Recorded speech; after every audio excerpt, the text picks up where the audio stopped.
अच्छे से बहुत ज्यादा डिटेल में आपको पढ़ा होगा, ताकि पढ़ने के साथ साथ हमको बहुत सारी चीजें आजू बाजू की जो चीजें है वो भी मालूम पड़े। पढ़ने का मतलब यही नहीं कि हम बस रट्टा मार रहे हैं और पढ़ रहे हैं और एनसीईआरटी पढ़ी बस बात खत्म। एनसीईआरटी को खुद में उतारना है हमको, ठीक है। तो यहाँ पर खत्म हो गया। तो इंक्रीज प्रोडक्टिविटी, अब इसी वजह से प्रोडक्टिविटी भी बढ़ेगी, ऑफकोर्स सी बात है। हेलो एवरीवन, तो आज बहुत ज्यादा इंपॉर्टेंट चैप्टर चालू करने वाले हैं हम, ह्यूमन हेल्थ एंड डिसीज। ये आपको आगे भी लाइफ में बहुत ज्यादा काम आएगा, क्योंकि अपनी जो फील्ड है वो मेडिकल फील्ड है, और मेडिकल फील्ड में ह्यूमन हेल्थ के बारे में और डिसीजेस के बारे में मालूम होना ये बहुत ज्यादा जरूरी है। तो वीडियो के एंड तक देखना, ताकि आपको पूरी क्लियरिटी आए, बहुत अच्छे से समझ में आए, इसलिए वीडियो तक एंड तक देखने के लिए बोलता हूँ मैं बार बार। सो यहाँ पर स्टार्ट करते हैं ह्यूमन हेल्थ एंड डिसीज से। 12th का चैप्टर है एनसीईआरटी का, पूरा एनसीईआरटी पे हमारा यहाँ पर फोकस रहेगा, पूरी यहाँ से वहां से हम पूरी एनसीईआरटी देख लेंगे। तो स्टार्ट करते हैं हम हेल्थ से। तो हेल्थ क्या है? It is a state of body and mind. क्या है ये? स्टेट है ये किसकी? बॉडी और माइंड की। जो बॉडी है अपनी, उसका ये एक स्टेट है, और माइंड का और बॉडी का ये एक कॉम्बिनेशन है, जिसको हम क्या बोलते हैं? हेल्थ बोलते हैं। The combination of the combination of body and mind is known as health. मतलब ये दोनों के कॉम्बिनेशन से जो चीज बनती है उसको हम क्या बोलते हैं? हेल्थ बोलते हैं। अब माइंड क्या है? इट इज वेरी, ये बहुत ज्यादा कैसा है माइंड? माइंड को इलेबोरेट करना बहुत ज्यादा बड़ी चीज है, बहुत ज्यादा दिक्कत जाती है माइंड को इलेबोरेट करने में। माइंड में क्या क्या आता है? न्यूरल सिस्टम आता है, हमारा इंडोक्राइन सिस्टम आता है, ये एक फिजियोलॉजी का पार्ट होगा। लेकिन हम साइकोलॉजिकल देखें तो वहां पर भी कुछ चीजें होती है, जैसे सोशली इंसान कनेक्ट है क्या नहीं, फिर बहुत सारी चीजें इसमें आती है माइंड में। तो और हेल्थ मतलब कि हम फिजिकली फिट है क्या है, ठीक है। फिजिकली मतलब कि हमारा जो शरीर है वो फिजिकली फिट है कि नहीं है, इसको हम क्या बोलेंगे? हेल्थ बोलेंगे। तो माइंड का और हेल्थ का माइंड का और बॉडी का ये कॉम्बिनेशन होना, इसको ही हम क्या बोलेंगे? हेल्थ बोलेंगे, ठीक है। उसके बाद बैलेंस ऑफ सर्टन ह्यूमन। हिपोक्राइट्स ने क्या बोला था हेल्थ के बारे में? कि बैलेंस ऑफ सर्टन ह्यूमर्स, मतलब जो ह्यूमर्स रहते हैं, जैसे आयुर्वेद में बोला गया है वात पित्त कफ, ये 3 प्रकार के दोष रहते हैं, ऐसा आयुर्वेद में बताया गया है।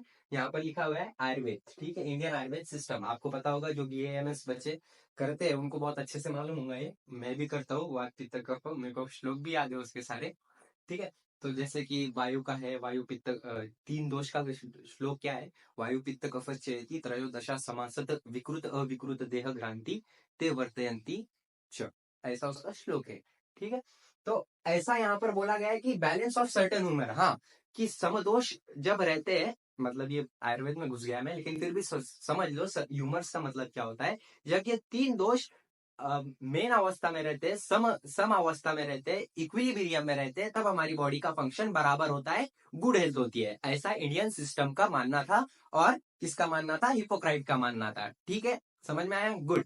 उसके बाद ब्लैक बाइल क्या रहता? ब्लैक बाइल मतलब इसको हम पित्त बोलते हैं। क्या बोलते हैं? पित्त। हमारा जो आयुर्वेद सिस्टम है उसको वो पित्त बोलता है। तो ब्लैक बाइल क्या रहता? कि black bile person with a hot personality and fever, जो इंसान के बॉडी में पित्त ज्यादा बढ़ गया है, यानी ब्लैक बाइल ज्यादा बढ़ गया है, उसके बॉडी में क्या होगा कि उसके फीवर होगा, और उसकी हॉट पर्सनैलिटी रहेगी, मतलब वो गुस्से वाला रहेगा बहुत ज्यादा, और टेंशन वाला रहेगा, और एकदम खतरनाक रहेगा, ठीक है।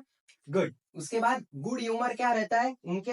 गुड ह्यूमर मतलब कि ये समदोष में रहना, इक्विलिब्रियम में रहना, समझ में आया। और बैड ह्यूमर क्या रहता है? कि ये इक्विलिब्रियम से हट जाना, ठीक है। लेकिन ये थेरी जो थी ये डिसअप्रूव की, गलत साबित की, किसने? विलियम हार्वे ने। विलियम हार्वे ने कैसे साबित की है? ये इस हिसाब से साबित की उन्होंने कि ह्यूमन बॉडी में कोई ह्यूमर्स नहीं रहते हैं, वात पित्त कफ कुछ नहीं रहता है, ऐसा विलियम हार्वे का बोलना था, और उन्होंने ये डिसअप्रूव किया, और उन्होंने एक नया सिस्टम सर्कुलेट किया हेल्थ के बारे में, जो कि था सर्कुलेटरी सिस्टम, जो कि आज भी हमारे बुक्स में बहुत ज्यादा चलता है, सर्कुलेटरी सिस्टम, ठीक है। विलियम हार्वे ने क्या किया था कि सर्कुलेटरी सिस्टम दिया था। क्या दिया था? Circulatory system. और यह आज तक एप्लीकेबल है हमारे हेल्थ के हिसाब से, ठीक है। उसके बाद माइंड क्या रहता? Influence immune system. जो माइंड रहता अपना, अगर हम अच्छा सोचेंगे, अच्छा करेंगे, तो ये माइंड जो रहेगा, न्यूरल सिस्टम और इंडोक्राइन सिस्टम, ये दोनों को मिलके ये इम्यून सिस्टम को बराबर से चलाने का काम करेगा, ठीक है। समझ में आया? गुड। उसके बाद मेंटेन आवर हेल्थ, ठीक है, यही मेंटेन करता है हमारी हेल्थ, ठीक है। अब ये हेल्थ क्या है? बहुत सारे लोगों को लगता कि हेल्थ का मतलब क्या होता है कि फिजिकली फिट रहना, बस इसका ही मतलब हेल्थ है कि मतलब बॉडी वॉडी बना लो, बस हम फिट है, हमको कोई बीमारी नहीं है, हमको बुखार नहीं है, इसका मतलब हम फिजिकली फिट, मतलब मेंटली स्ट्रांग है, मेंटली फिट है। लेकिन WHO के हिसाब से, वर्ल्ड हेल्थ ऑर्गेनाइजेशन के हिसाब से ये सही है क्या? नहीं। WHO ने क्या बोला है कि WHO ने क्या बोलना है कि complete physical, mental and social wellbeing is health can be affected.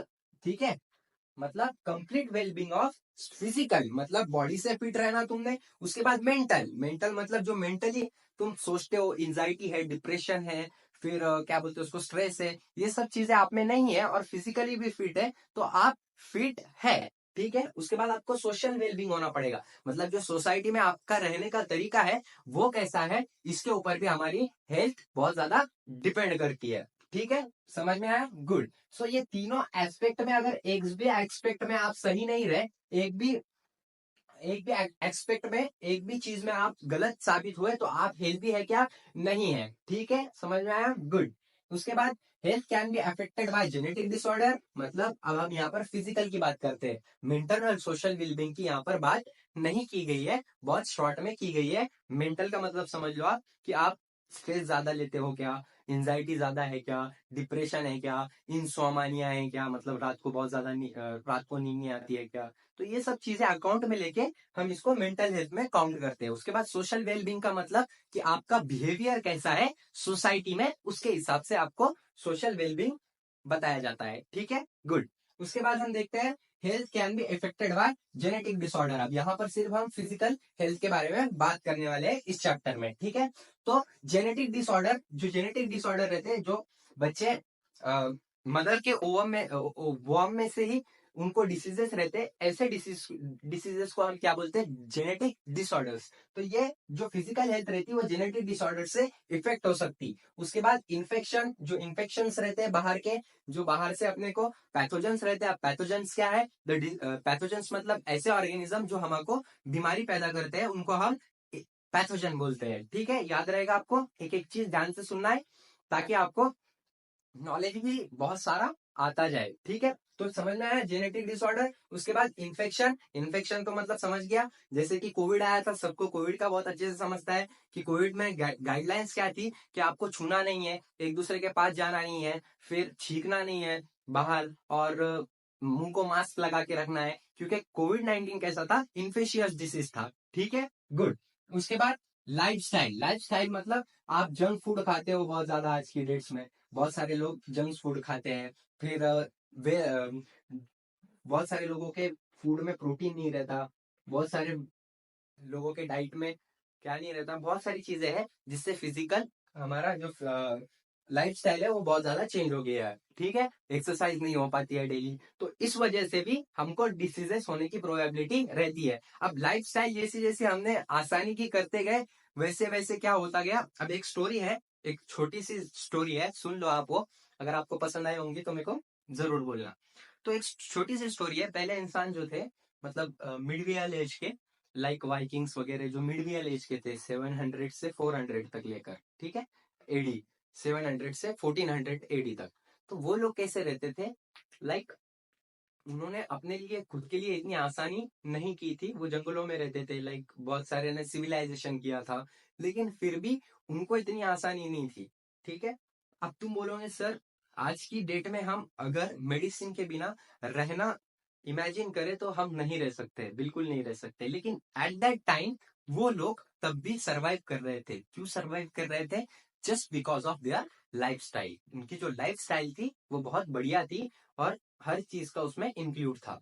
जैसे कि इंडियन आयुर्वेद सिस्टम में भी बहुत सारी ऐसी चीजें हैं जो बताती है हमको कि हमारा डे कैसा रहना चाहिए, लाइफस्टाइल कैसे रहनी चाहिए। उसके ऊपर BAMS में सेपरेट संहिता अध्ययन बोल के एक चैप्टर है, एक सब्जेक्ट है, उसमें फर्स्ट ईयर में आपको दो चैप्टर्स मिल जाएंगे, एक दिनचर्या और एक ऋतुचर्या। मतलब दिनचर्या मतलब आपका दिन कैसा होना चाहिए, और ऋतुचर्या मतलब जो अपने डिफरेंट सीजन्स रहते हैं, वो सीजन्स आपने कैसे फॉलो करना चाहिए, ये सब उसके बारे में बहुत ज्यादा अच्छे से दिया हुआ है।